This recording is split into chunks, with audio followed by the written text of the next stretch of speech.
Hi guys, it's Franco. So imagine this. You're a VP for a chemical company and you have this main product that you're about to release. But the problem is the FDA hasn't approved your primary ingredient that makes your product. Based from your chemical engineer, that ingredient is safe for the public.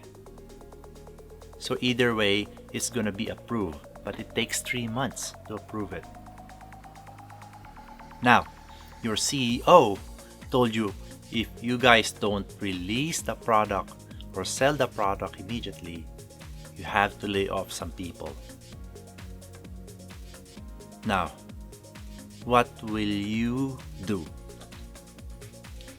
Either release the product without the FDA approval and risk being fined, or lay off some people, affecting several hundred of your employees.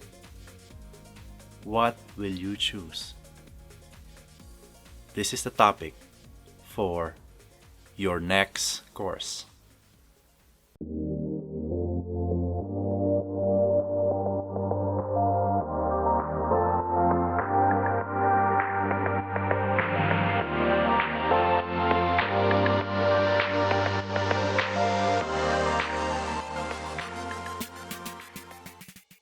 So, C206, Ethical Leadership.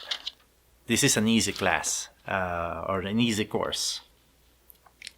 Now, I don't want you to just speed through it. It's up to you, but for my advice, read the articles in this course. Learn from the past companies that failed and what they did to fail, like Enron. They always say Enron in several of the courses that I took from my MBA program. The Enron scandal. Just read through it and learn from it. And there's much more situations or scenarios that they put into the course. So read. In this course, you got 3 tasks to do. It's all writing, so it takes a while, and it's not just writing a simple 2-page paragraph or a 2-page paper. It's actually longer than that. Every task is like about at least 6 pages to 10 pages each. So what's the task? For task 1, there's an exercise there. Read through it, and it's called ELI. It's ethical lens in inventory. So just fill that out, and it's just basically says, tells you what you are as a leader and the values you're good at and the values you're not good at. And then just fill that out, and then the task 1 is easy. You're just gonna evaluate yourself as a leader using that ELI thing. Just read. And task 2, this gets a little bit difficult. It's scenario based. So you're gonna put a scenario. I cannot show you the scenario because this video will be flagged by WGU. But the scenario is gonna help you develop strategies or policies that you want to implement to the company in terms of ethical conduct. And then this also helps you identify the difference between your primary and secondary stakeholders, which is before going to this course, I was surprised that a stakeholder is also your customer, or a customer is also considered as a stakeholder or even a government agency. I didn't know that. I mean, I'm not a BP, so I wouldn't know. And then think about the ethical dilemma or the solution you want to implement, like my introduction before or a few minutes ago. What will you do if you were in that situation? Mr. Hanna, you're able to do drugs during the day and still function, still do your job? Well, how the fuck else would you do this job? Cocaine and hookers, my friend. Right. I gotta say, I'm incredibly excited to be a part of your firm. I mean, So that's task 2 for you.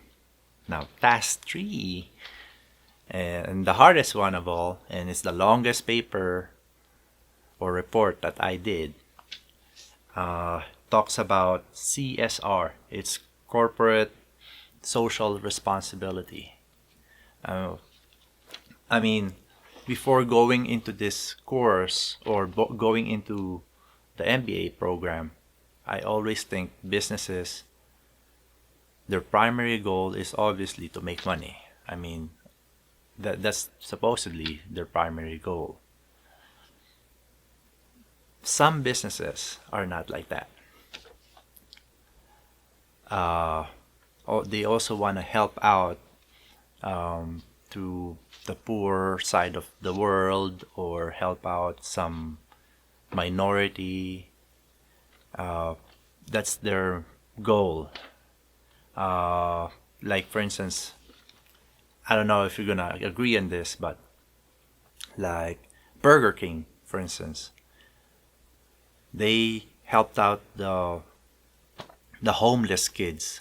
I forgot the ad, but they help out the homeless kids along with another food chain, a big company food chain like them. I think it's McDonald's or something, but I forgot. That's on their dime. They're not gonna get anything from it aside from maybe advertise that they're helping the homeless kids. So what will you think about it? Are they really helping just because they they feel responsible for the homeless kids or for the people that can't afford to buy food?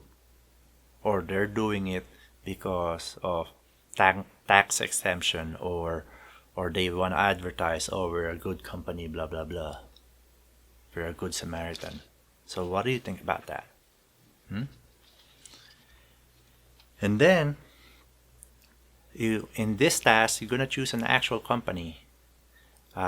There's several that they WGU made or to specify there. I'm running out of words.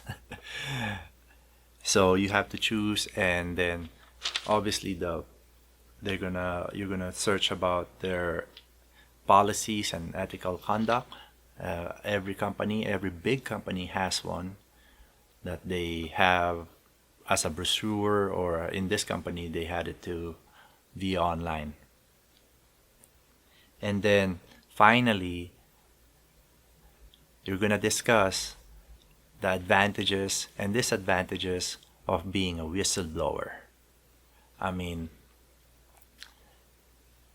like Enron, for instance, there's someone there that actually told the truth to the government agency. That's why they got sued.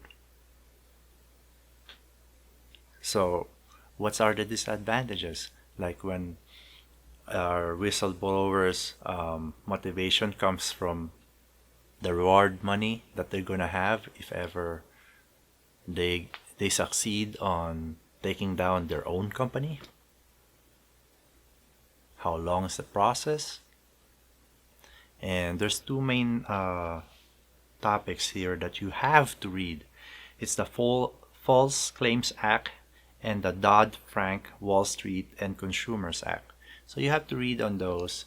And then, like I said, this is an easy class if you already dealt with these topics. I haven't. My engineering program did not discuss all this. It is purely a business degree topics. I don't know your undergrad, but depends on that.